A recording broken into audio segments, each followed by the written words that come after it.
buong Pilipinas. Adara sa airport sa Davao, ara na mga masista. Kakanagkadto ka sa Davao, may mga masista na ara diya sa pre-departure area. Pero buta na, ara na sila buta, bulag, ay makita pero nagmasahe. Di pagka ako ang umalis, marinig nila yung boses ko, kilala nila ako. Mayor, masahe Mayor, sabay, 5 yan. O sige, kasi bayaran ko sila lahat. Kukunti lang, token. Kasi may isa sa ulo. One day, si Secretary Piñol dumating. Di ka masahe sa iya. Siling is asked. That's kami ang taga Davao, labas-pasok kami sa Ilocano, Ilonggo, Bisaya, Tagalog. Pag-umpisa ng masahe sa ulo ni Governor Piñol, Governor of North Cotabato, sabi niya, Sir, Ilonggo ka? Sabi ni Piñol, ngano nasulti mo nga Ilonggo ko, nakatagna ka? Hulaan mo? Anda mo isang hangin sa ulo mo.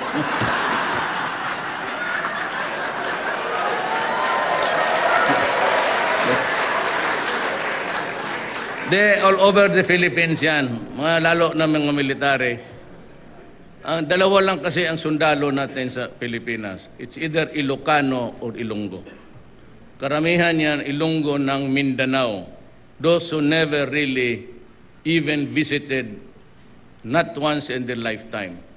Pero Ilonggo yan sila, pareho ng Ilonggo, ng Panay, pati Antique. Teka na nga salita ni Sinoto nga klaban ko, lecheng yawa na, kalimutan ko. Si Rojas, Ilonggo man to. Pero baka kalaban yan sila. I got the support of Manny Piñol, and he is a farm boy. Just about a few kilometers from the boundaries of North Cotabato, nandyan yung lugar niya makilala. Laking yan, Ilonggo na nag-migrate. Kami lahat. Walang doon. If you are a Christian, you have to be a son or daughter or the descendant of Christians. Walang original na Bisaya, Ilocano, lahat yan nag-migrate. Ang original doon, yung mga Muslim. Long before Magellan arrived at Leyte, at sinasabi doon sa libro na who discovered the Philippines, putang inang Magellan na.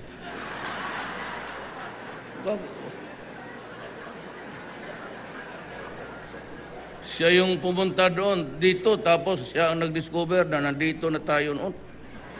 Kaya I want to change history. Totoo. Should be, nandyan sa geography natin. We were told, yung mga libro ng Pilipino, we are familiar with who discovered the Philippines. Si Magellan. What the shit? Sino may sabi sa kanya, pumunta ka dito? And we were under them for 400 years. At saka yung may-ari ng mga lupa dito, lahat friars, pare. And alam ba ninyo noon na kung hindi ka magsimba, those were the brutal years of oppression. Kaya tayo pinilit naging Kristiyanos. Tanungin mo yung mga historia ng pare. Pag hindi ka magsimba noon, 20 lashes yan. If you fail to deliver mga itlog, manok, pati bigas, paluin ka dyan sa plaza. Kaya yung plaza, kaharap niyan, government house, pati yung parokya. Kasi ka maghanap ng lugar ng Pilipinas, gano'n.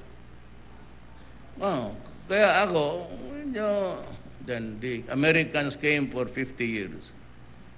But we were under Spaniards for the longest time, 400 years. Ako naman, I do not nurture any hatred, but I simply cannot accept the things that they are. It should be corrected. Kagaya kami.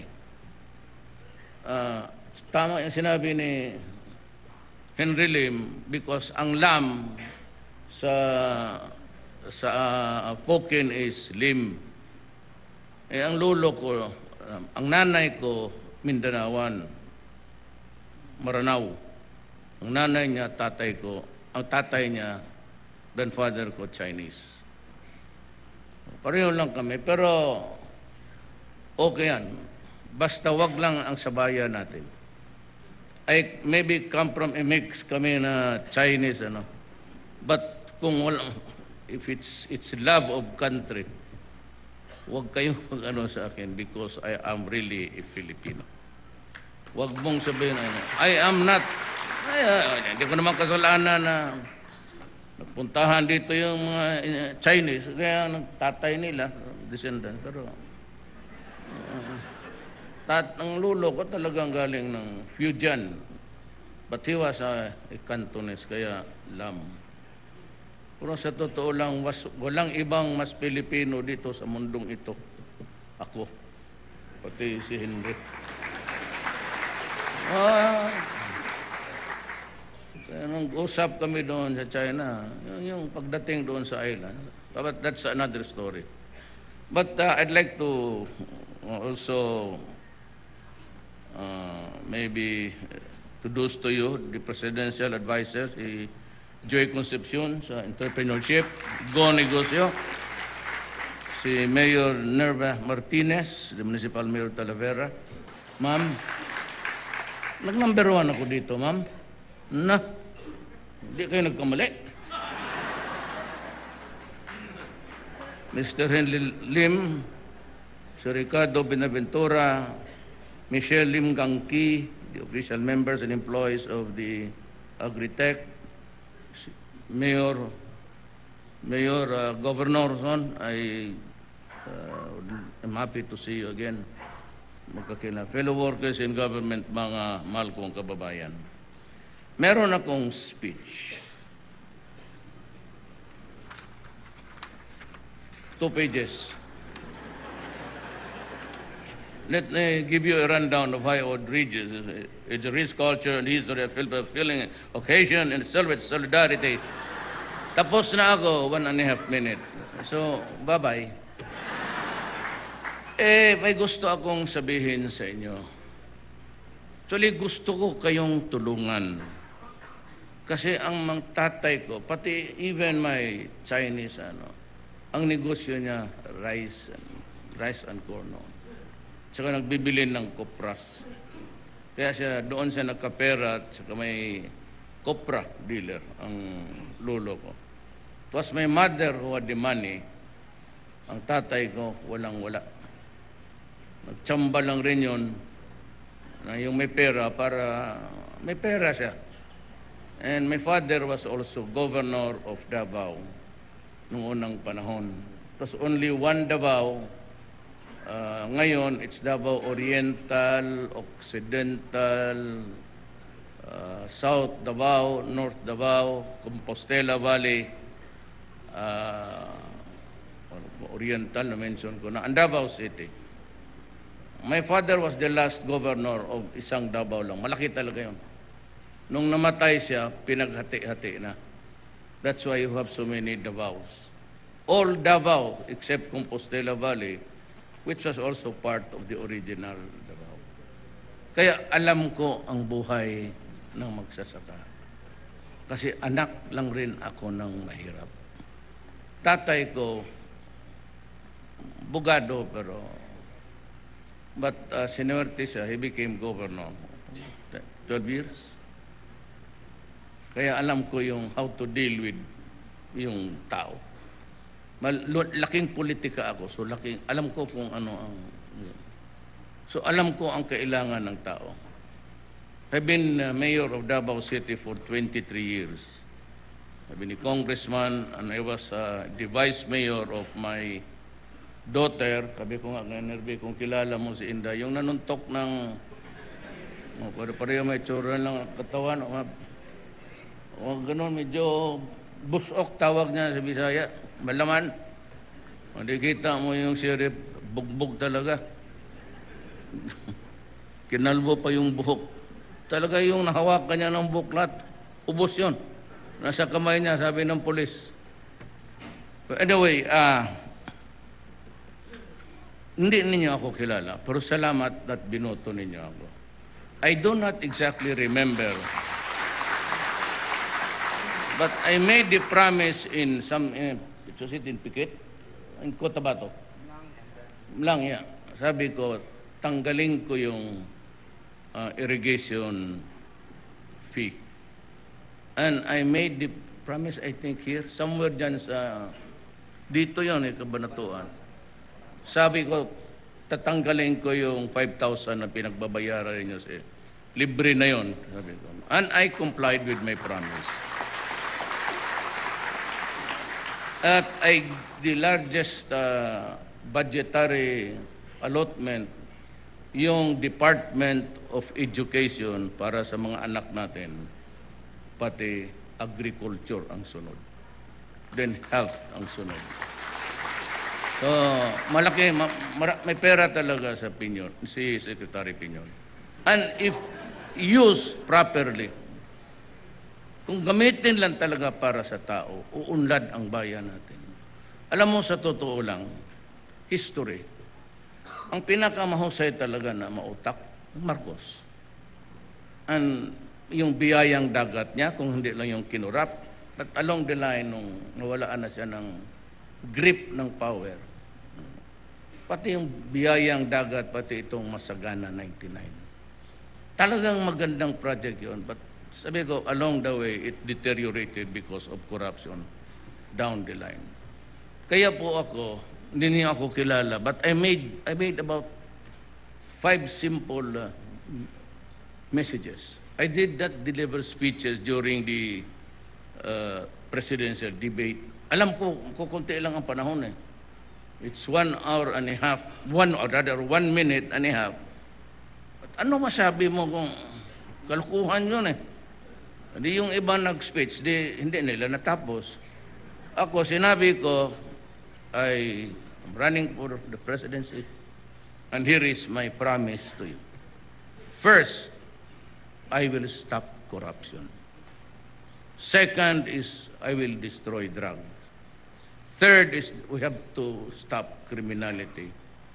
Fourth is, alaala ko, pinanong kasi kami sa, I don't know if you were viewing it at that time, but we were asked if we are willing to allow the burial of Marcos sa libingan ng mga bayani. And I said, yes. Si Bina, yes. Yung iba, nag-no. Why? Eh, abogado ako. We do not go beyond the words. The meaning, the contemporary meaning of the word, you are a soldier and you are a president. By any stretch of imagination, hindi mo masabi na he was not a soldier because he has the certification. Whether or not he was a brave soldier or not, that's not my business. Nung president, he became a president. So whether or not he was a good president or a bad president, wala naman lagay sa batas unless he became a dictator. Sinabi lang, sundalo, pati presidente. Ayun lang ang... So I sabi ko, yes, I will allow.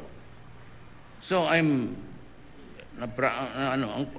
economics, sabi ko, hindi masyado marunong dyan sa economics. 75 lang ako noon yan sa... hindi ko maintindihan yung graph na gano'n, nahilo ako, ayaw ko yan. So sabi ko, abogado lang ako. I was a prosecutor before I became vice mayor. So sabi ko, dyan ako mahusay. Economics, I will just assemble the brightest of the brightest. Ito, valedictorian niya na. Got ito, when you graduated. Valedictorian niya. Totoo yan. Tugade, classmate naman. Is an Ilocano from Tugigaraw. Valedictorian naman niya. Bit Aguirre from Quezon, cum laude. Sunny Dominguez is my childhood friend sa Davao. From kindergarten to college kami, valedictorian. Kaya lang, mayaman sila, nag-aral sila sa labas. Lahat yan, Pernia, is a professor sa economics sa UP. Briones used to be the national treasurer. Si Tigiwalo left, pero mautak. si Mariano Sadaro. Sabi ko, bilisan mo yung land reform mo, susuportado kita. So, inayaan ko sila, mga bright. Ako, dandahan lang, 75, pero nakakaakyat. Hindi ka naman kailangan maging 84 para, tama na yan dyan. Kung mag-92 ka, tapos 75, dyan ka rin second year, third year, fourth year. So ano pa bakit ka pa namang madali? Kakalimutan na natin yung inuman, pati babae minsan. Dalawa ang asawa ko. Inyo, tag-isa lang. Maniwala kayo mga asawa, niwala rin kayo. Gurado yan. Kaya si Alvarez, sabi na i-disbar. Yan ang problema dyan sa pasok ka ng pasok. Si Alvarez is ang Chinese yan. Si Speaker, karabaw yan. Ang nanay niyan, Kalagan. So Muslim. Ay, walang mag-asawa ka ng 5-6, wala kang pakialam. Totoo, hindi naman magbibiro. Kaya yung pasok ka ng pasok, ipadisbar mo kasi hindi ka nagtatanong sa buhay ng tao. Kaming taga Davao, alam namin, kaya tinanong ako anong masabi mo dyan sa away nila ni Tony Boy. So, kung hindi man babaeng pinag-awayan yan, lalaki.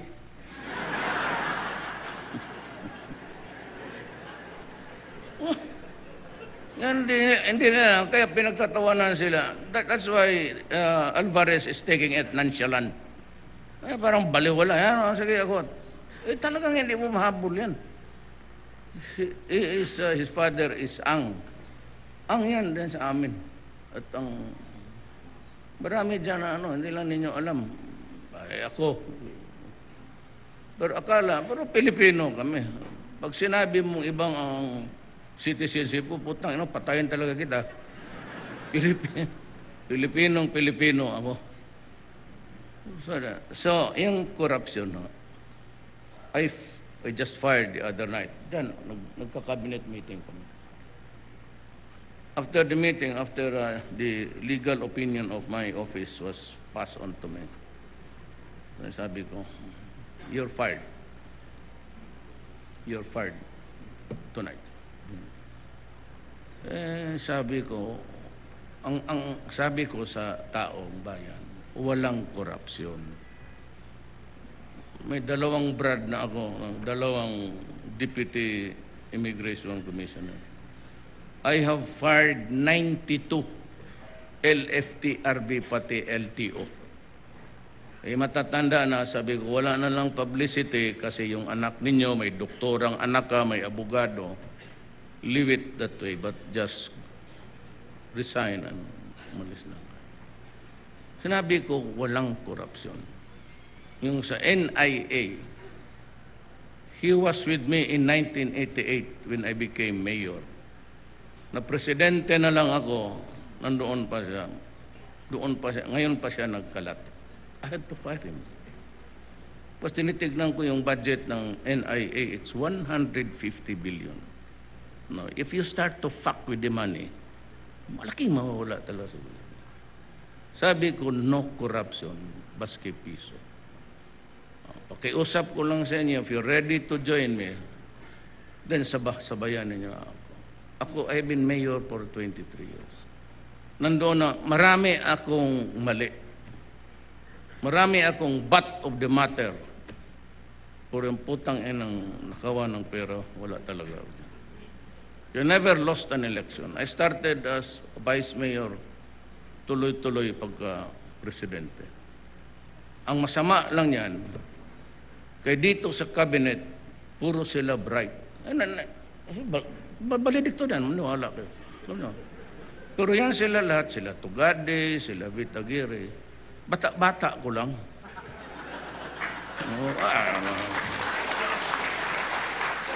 75 is the best.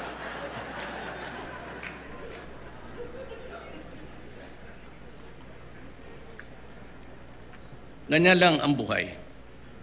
Pero pag nandito na tayo, tapos na yung inuman. At if you ask me if I'm happy, really, I'm not.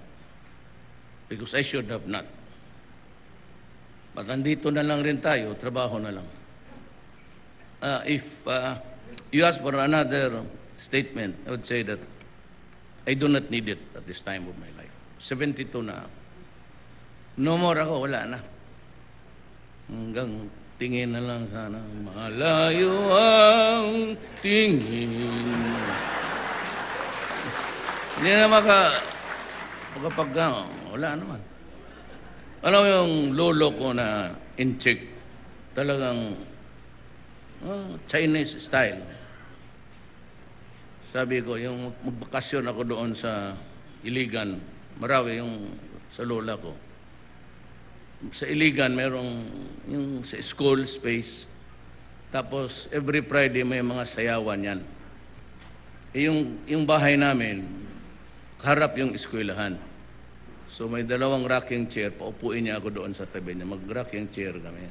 Manood kami doon sa program yung ribbon na blue, ribbon na red. Tapos bilihin mo yung ribbon, magsayaw ka sa babae. Parang,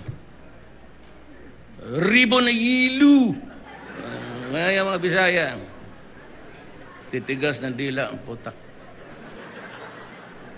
Pwede ako, Bisaya ako. Matigas ng dila ako. Huwag ninyo akong tanangin, yung iba lang. Ayun, tapos sabi ko sa lolo ko, Lo, sino yung pinakamaganda dyan?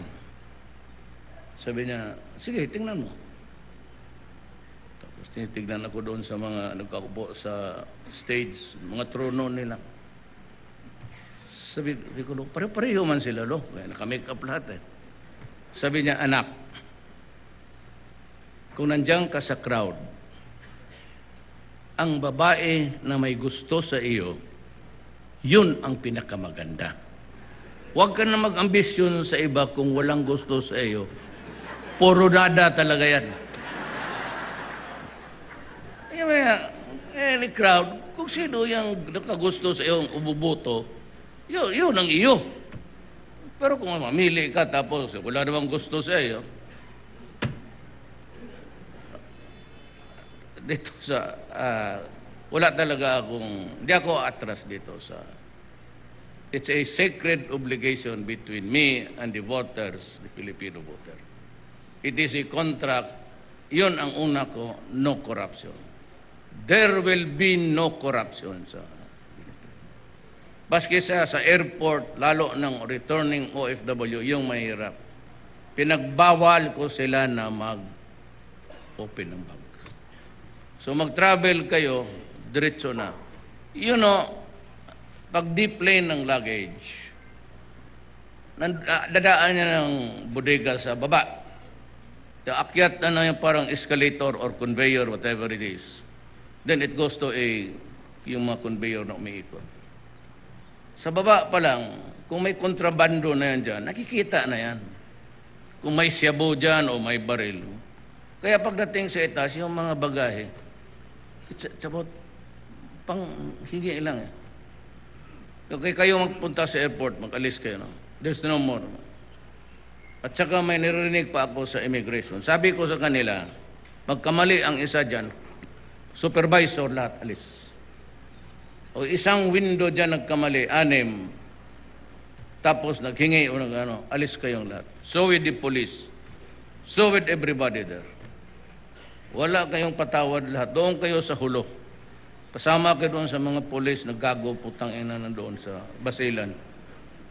Wala akong pasensya doon. So yung mga OFW natin, yung pa naman tuloy na dapat tulungan mo, dapat hindi mo isturbuhin yung pa yung ginagago mo. Mas mabuti pa tirahin mo na yung mga milyonaryo dyan. Oligarchs, paduguin mo. Wala akong pakialam dyan.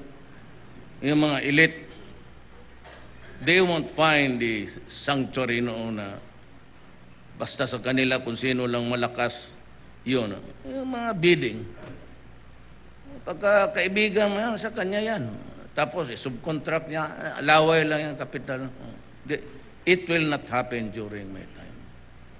Kung talagang oligarch ka, tapos may makinarya ka, equipments ka, okay. Kung oligarch ka nga palaway-laway ka lang, kaya hindi ko tinatanggap yung mga yan, magbisita-bisita, mag-appointment. Sino yan? Pagsabi siya na, sabi mo, wala. Sabi mo, patay na, kanina pa. Inatake. Kasi papalit yung tawag. Alam mo na, try to reconnect. Ibang, huwag mo niya akong gaguhin. Na dito sa droga, isa pa yan. Sabi nila patayan, tutuloy ang patayan. Prangkahan ko kailan. It will not stop until the last day of my term. Until all the drug lords dito, ang puser dito marami rin. May mga pulis rin dito. Hanggang mamatay kayo. Hindi ito matatapos. You know, bakit ako nanalo? Anong base ninyo? Tatanungin ko kayo, number 1 man kaya kayo. Bakit kayo bumuto sa akin? Sige daw? Hindi niyo ako kilala, hindi naman ako taga rito, hindi ako taga Luzon. Mayor lang ako ng small town of the corner of Mindanao. Bakit ako nakukuha ng 15 million, 16 million, ang 6 niyan, ang majority ko over ROAS? So, what does that mean to me? Tanungin ko kayo ngayon, total nandito na rin ako, bakit rin ako binoto? Nagpabula kayo? Naniwala kayo sa isang bulador? Bakit? Simple lang mensahe ko, walang korupsyon. Putang inang druga na yan, talagang tatapusin ko yan. That's my contract with you. Tatapusin ko talaga. Putang ina itong mga drug lord na ito, yayariin ko talaga kayo. Let's say kayo. Pato itong droga, pag walang nagpo-force, hindi ito matatanggal sa warehouse. Pero habang nandyan yan, tumatakbo dyan, nagpapabili, pag nandyan ang dalawa, disgrasya ang Pilipino. 4 million addicts. What am I supposed to do with it? Sige daw. Kayo, na out of the 4 million, sabi ng forensics, constant use of shabu, 6 months or more, would destroy the brain of the person. Why? Because shabu causes the brain to shrink. And when it is shrunk, rehabilitation is no longer viable. So dito sa 4 million, may makita ka man dyan, nakausap kayo mga bangag dyan na bangag is, wala na. Tingnan nung kung sumagot. Adi, mga gano'n ka ba? Nandoon ako sa park kanina gano'n. Tapos bigyan ma-realize niya na pag gano'n na siya, umiiyak. Yan ang realization ng ano. So ilan ang mga kababayan kung ginawa ninyo ng mga putang ina kayo, ginawa ninyong slaves. Mabuti pa magbili ka nila ng slaves sa African markets, slavery doon, the slave markets of Africa and the Middle East, mapakinabangan mo pa yung tao. Kasi hindi sira yung ulo, mautusan mo magtrabaho. Itong slaves na kababayan ko, kadugo ko, anong ginawa ninyo sa kanila? Explain to me why you made them crazy and they became slaves to a drug, a chemical known as shabu. Mas maswerte ang Amerikano kayong kanila cocaine o heroin. But cocaine or heroin is a byproduct, a derivative of poppy, opium. Ito, chemical talaga to. Ang tubig ginagamit yan ng acid ng baterya ng inyong sasakyan. Kaya, sagutin mo ako ngayon. Kaya sabihin ng human rights, puta, kayo isa pa kayong gunggong. Bakit din nyo ipakulong? Ito si Dilima. Siya yung lahat kanya. Ako ang makulong. Ba yung, ano man klaseng babae ka? Pati itong mga pare. Hindi na lang ninyo inisip yung 4 million na Pilipinos. Then you grieve for how many? Ilan napatay dito? Ilan ba ang napatay ninyo police? Ilan napatay nyo dito lahat? Yung mga adik. Huwag kayo, tuturuan kayo. Wala na mag-amin. Ibig sabihin, suluhin ko na pala ito lahat. No. Sila, this is my order to them. Go out and hunt for them. Arrest them if it is possible. But if you are confronted violently, placing your life in danger, patayin mo. Patayin mo. And that is my order to you and to the military. That is why, yung sabi yung Albuera Mayor Sinalves, sabi ko, putang ina, hindi ko pabayaan yan. Ang sabi ng pulis, but hindi, the Department of Justice is under me, si Bit Aguirre. Brad ko pa yan. Kita ninyo, hindi ko pinakialaman. Aguirre decided to file murder charges. Wala akong, sige, file. Trial tayo. Walang problema yan. Hindi ako nakikialam na, magdududa kayo na. I play fair. Hanggang batas lang talaga. Ngayon, trial? Trial, sige. I-convict ninyo. O convicted. O, sino yan? Pag sabi, sir, convicted na si police woman, yung maganda dyan siya. Ipa-transfer ko kayo sa Davao. Pag gano'n, convicted. O ito. Ipardon ko. Ako may isang sentence ako dyan sa Constitution. Sabi ko, saan ba ako makaano nito? May ombudsman, may human rights, may pare, lahat na, NGO. Pardon. Under the Constitution. Mga abogado man tayo. The President shall have the power to pardon a convict. Absolute or conditional. Di pag convicted, sabi mo, bagay mo sa judge. Pagkatapos ng basa, you're hereby sentenced to prison to serve life. Bigay mo pardon. Ayan. Absolute. Restored to full and political and civil rights. Another order. Reinstatement with one rank higher. Ayaw mo pa niyan? Magbaril ka na dyan. Kaya maghintay ka sa promosyon ng matagal yan. Pumatay ka na lang dyan ng mga lalo na drug lord, major ka. 2 ranks higher. Kaya sabi ko sa taga Maynila, hoy, mga ulol kayo, hindi ako yung presidente na taga rito, ha? Na kayo lang ang namimili every election, kayo lang namamili dyan. Liberal, national, ito, presidente natin, tawagin yung mga mayaman. Ilan ang inyo? Mga Taipan, 500, 1 billion. Ako, wala. Wala akong utang na loob. Ako, prangkahan ko kayo. Number 1, malaking, Lucio-Tan. I never received the money. I'll tell you publicly. Hanggang to the last days sa Davao, nagkabulsa. May negosyo ka sa gobyerno, yung airport. Atin man yan. Yung PAL Airport, that's just government owned. Lahat yan yung building dyan is government. You just pay. Pay on time and pay the correct. Kaya wala akong makatawag-tawag sa akin. Politiko, wala rin. Di ba sa Congress, noong opening, sabi ko, ni isa sa inyo hindi nagsuporta sa akin. Wala talaga. Ang mayor ko, 3 lang. Si Abet, si Amy, pati may isang babae na congresswoman sa Mindanao.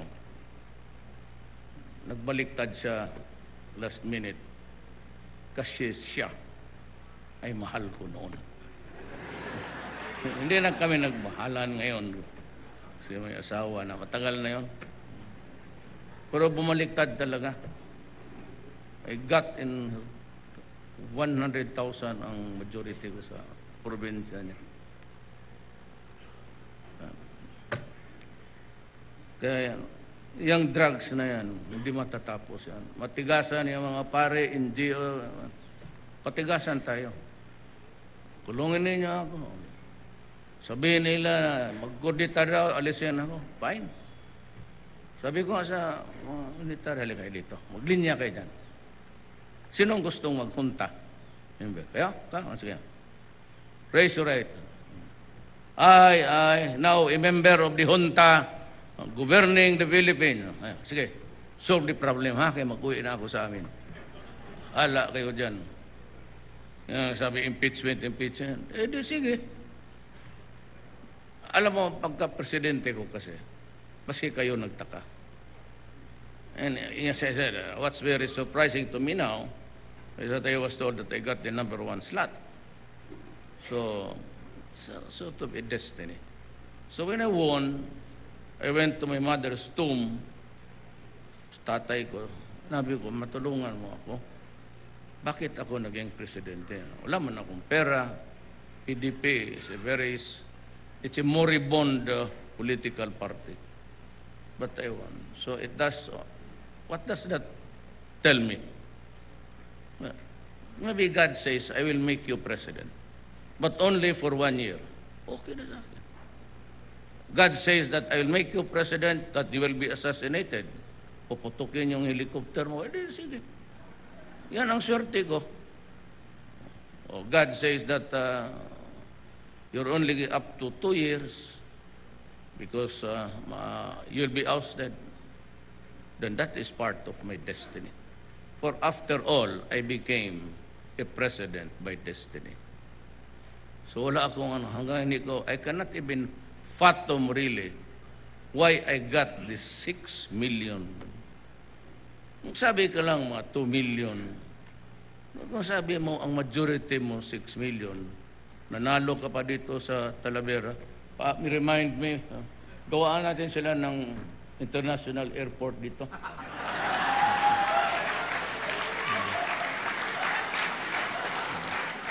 Pati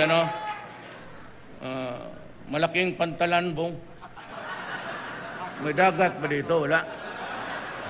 Meron. Kung may dagat dito, kung wala, paggawaan natin ng dagat.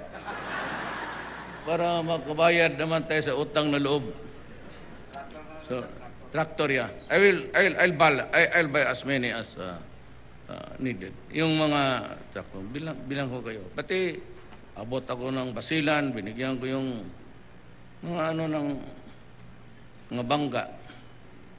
Ako nakaawa rin sila.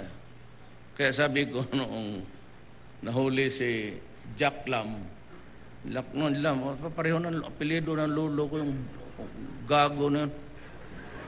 Ay, hindi magbabayad ng buwis. Pinaaresto ko yung gabi, mabutit na lang, nakaalis na siya. Because I was reading the briefer, ganito yan eh. Every night, may magdating talaga sa akin, dala-dala ng pulisuman. Anong nangyari sa araw na yan? Baski dito, kasi may military, may mga MiG na isap, kung anong sabihin mo, lumalabas talaga doon. Itong lang na ito, sa isang party dyan sa... He was talking as if everybody was in his pocket. Mayabang itong tawa ko, hulihin mo. Sabi ko sa NBI, hulihin mo. Sir, wala mang demanda. Basta hulihin mo. Sir, kung magtanong siya kung anong kasalanan niya, di patayin mo. Yun ang kasalanan mo, nagtanong ka. Imbis wala ka kasalanan, tatanong-tanong ka dyan. Tapos sabi niya, matigas lang ito si Dulay, is also an Ilocano. Yung kasama ko sa dormitoryo yan. Ang magka-roommate niyan, si Belio, pati si Dulay, sa isang kwarto. Dito kami sa harap, kami ni Yasay. Pati ako. But in Yasay was ousted because he was lying before the commission. Ewan ko kung was there really an intentional lie. Alam mo, kilala ko si taga Davao yan. He was wanted during sa Marciano. Kaya sumibat yan. And maybe he was given papers or a passport because he's submitted himself to the jurisdiction of the United States by way of sanctuary. Tawag nila sa refuge. So, refugee, political refugee. Kaya napunta yan. So, in a manner really, hindi masyado ako na... Kaya lang, ang presentation kasi niya iba. Sana admit na lang niya, talagang sumibat yan. At dumating yan sa Amerika, nagsabay sila ni Maceda sa isang law office. I know that because once upon a time, nagbisita rin ako doon. I went to their law office. Yan ang totoo dyan.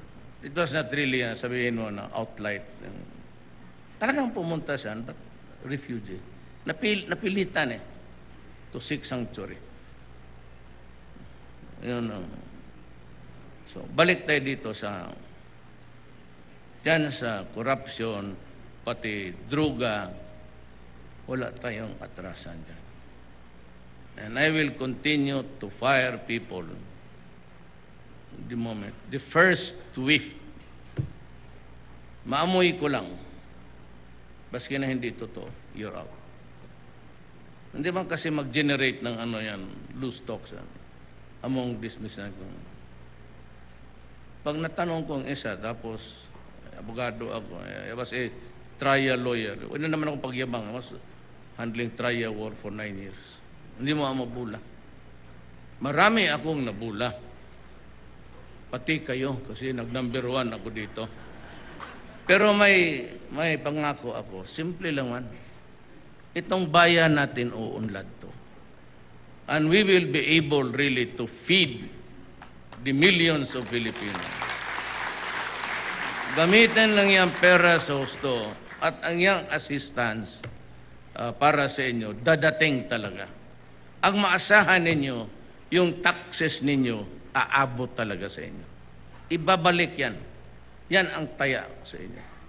As a matter of fact, I was appalled by isang undersecretary.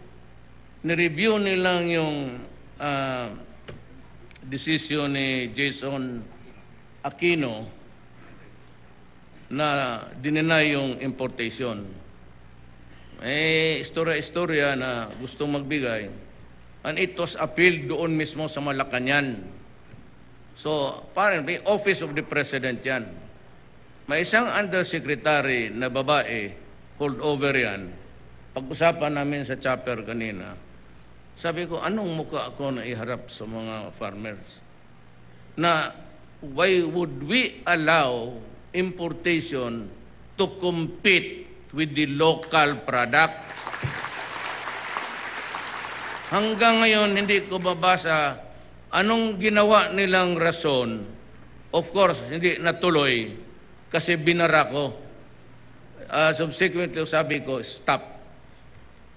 Ngayon, there's a free trade agreement. Anong ipagbili mo, kaya mo ring import. Ganon rin. Open market na tayo. But you have to protect the Filipino. Paano yung tulong ng gobyerno kung hindi nabibili yon because there is a competition much lower in price? Jadi para akong gago dito. Bakit pa ako magbigay sa inyo ng mga bagay-bagay? Tapos yung produkto ninyo, hindi naman nabibili kasi mas mataas ang presyo because simply the production is not taking into account even yung human.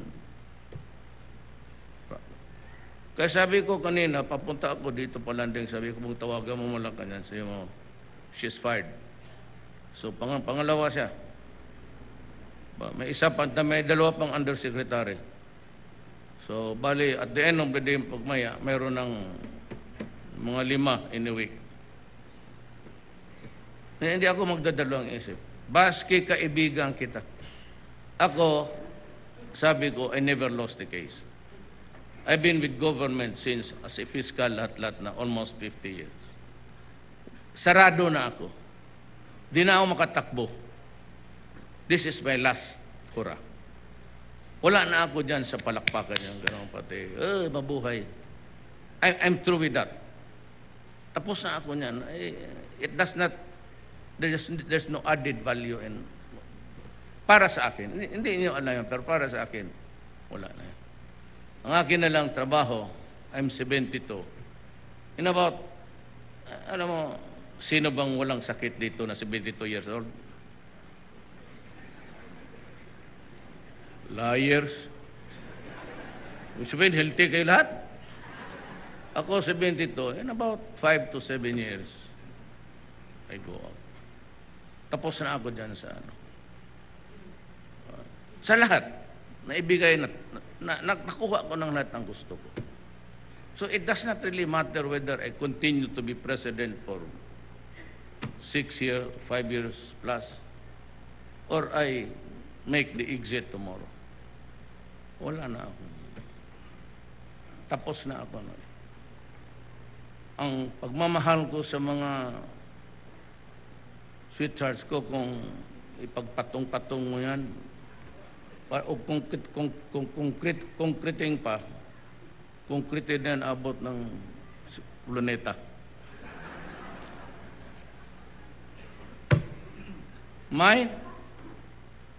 You know, when I was a mayor, I was just criticized na ako diyan sa patayan sa drugs. Kaya ang Davao, napunta man kayo ng Davao. O tingnan ang Davao, kalinis, walang lakad ka ng gabi, walang gumagalaw sa iyo. You know, sabi ko sa kanila, look, do not, that's nitpicking eh. Hindi naman talaga pumapatay na gusto na tao nakaluhod, crazy. Sino gagong magawa ng ganun? Sabi ko, I take care of the law and order, but my task, my mandate, is to build a city. Dito ngayon, I'm the president. I am tasked to build a country. So therefore, the beginning and end of my work or my term or my personality is really public interest. I have to preserve the Filipino people. Kung lulungin ninyo sa droga ang mga anak namin, yun ang mga drogista.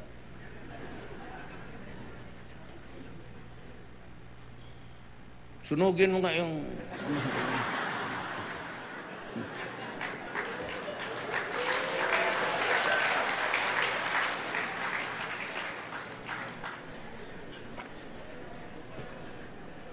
Yung sabi nga nila, ngayon lang gobyerno, ito si Duterte mag-martial to kasi diyan may martial law, powers, habeas corpus. Totoo. Kung sa Bisaya pa walang brin. You know, it's all there. I build a nation. I have to protect and preserve the Filipino people. I have to maintain the integrity of the Filipino nation. Alam niya na saan ko kukunin yan? Dito. That I, Rodrigo Duterte, do hereby solemnly swear that I will protect and defend the Filipino people. Hanggang dyan lang ako. Maraming salamat po.